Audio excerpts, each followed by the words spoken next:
For those of you that haven't seen it yet, I want to introduce you to our splice jig. It's kind of a different looking jig because everything's offset to one side. And what we designed this for was for splicing two logs together so that you can make an infinite length on your walls without having to mill logs that are just crazy long.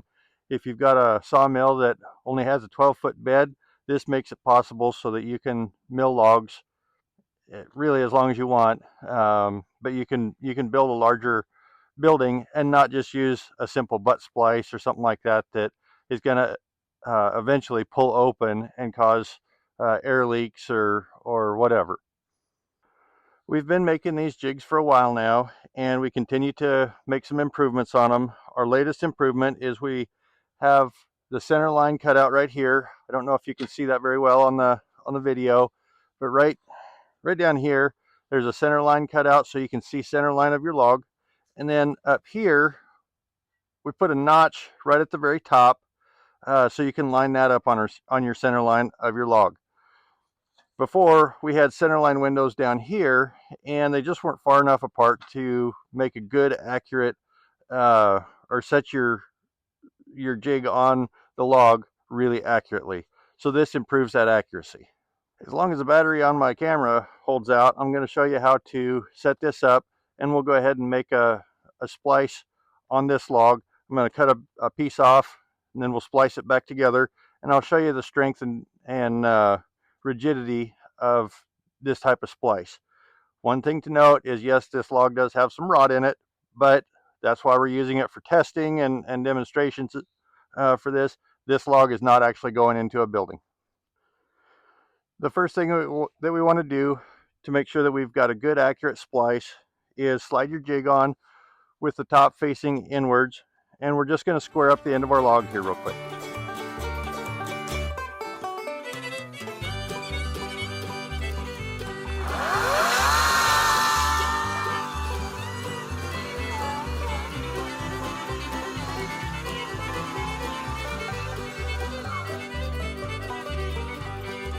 Now that we've got the end of the log squared, I'm going to go ahead and roll my log to the flat side, slide this off. I'm going to mark my center line and then slide the jig back on the other way around and make sure that it's lined up on the center line. All right, I've laid my log flat so that I can mark what would be the tall side of my log. It's going to sit vertically in my walls, but laying it flat, this way I can mark it out and then slide the jig on much easier. So I'm going to go ahead and mark center line.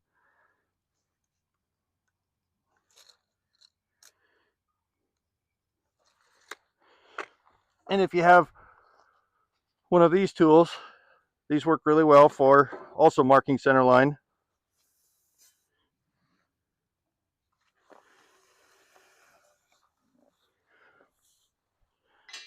That way, once my jig slides on, I can see exactly where center line is and get that lined up in these windows.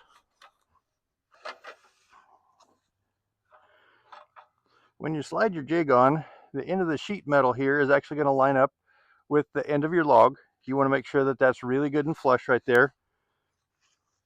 And then line up your center line using this notch up here and the window down here.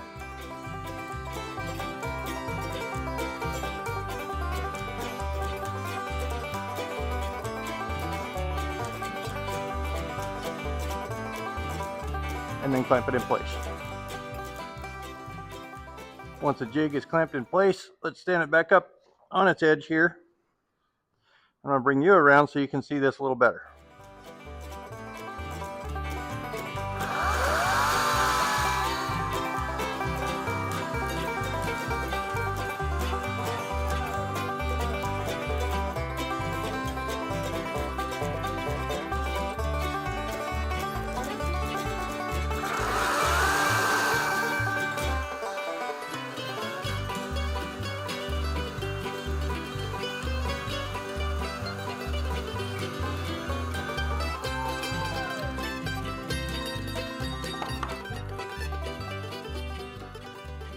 Hopefully you can see that makes a real nice cut right to the corner. Now I'm going to go through the same process with my second log. Stick with me.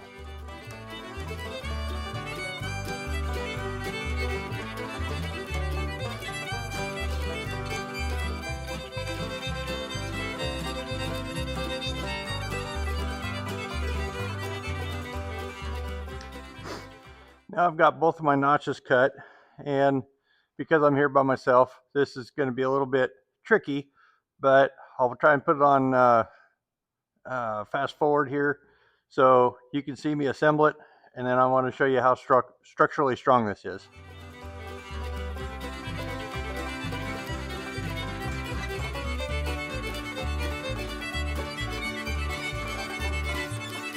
Okay, I've moved you in a little bit closer here, so hopefully you can see this is our splice. And if I push down on the end of this log, that's plenty strong. I'm going to move you back out and show you a little bit more. So right here is my splice.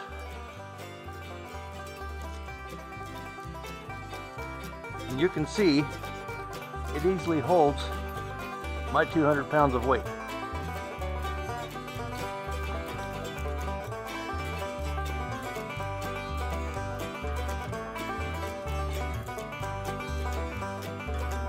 Just a single timber screw in the top.